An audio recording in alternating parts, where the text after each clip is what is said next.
Alors évidemment, Parashat Vayechi, qui est la paracha de la vie de Yaakov, c'est aussi la paracha de la mort de Yaakov. Et on a cet épisode un peu particulier où Yaakov, il va demander à son fils Yosef qu'il soit pas enterré en Égypte et qu'on ramène son corps en Israël.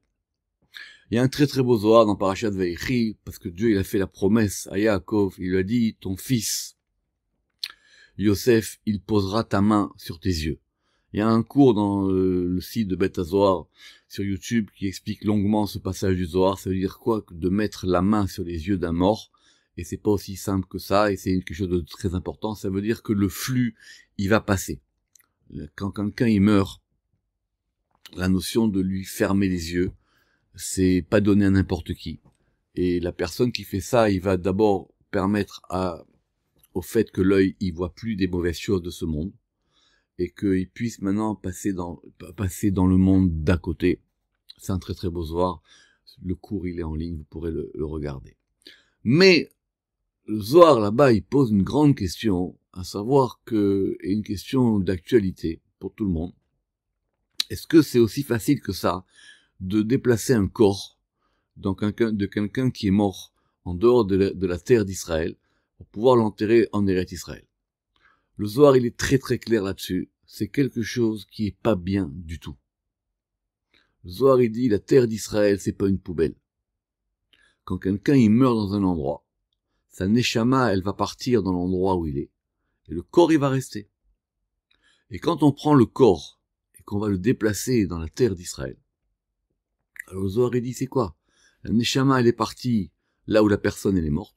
Et donc vous allez simplement ramener des cadavres en Israël.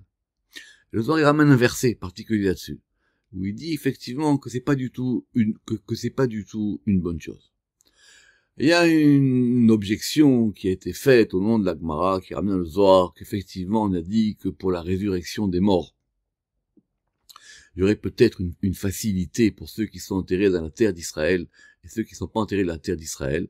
Le Zohar et les commentateurs du Zohar, ils ont tout de suite rejeté ça. Ça n'a pas du tout de sens, et ce qui se passera à la résurrection des morts, on n'en sait rien.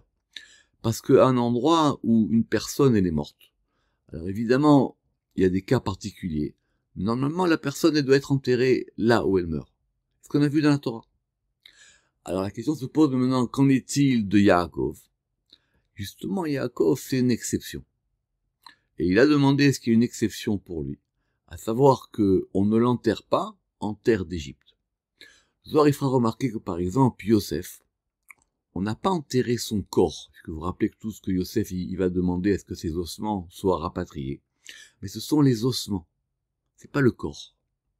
Alors que Moshe Rabbeinu, ni son corps, ni ses ossements ont été enterrés dans la terre d'Israël.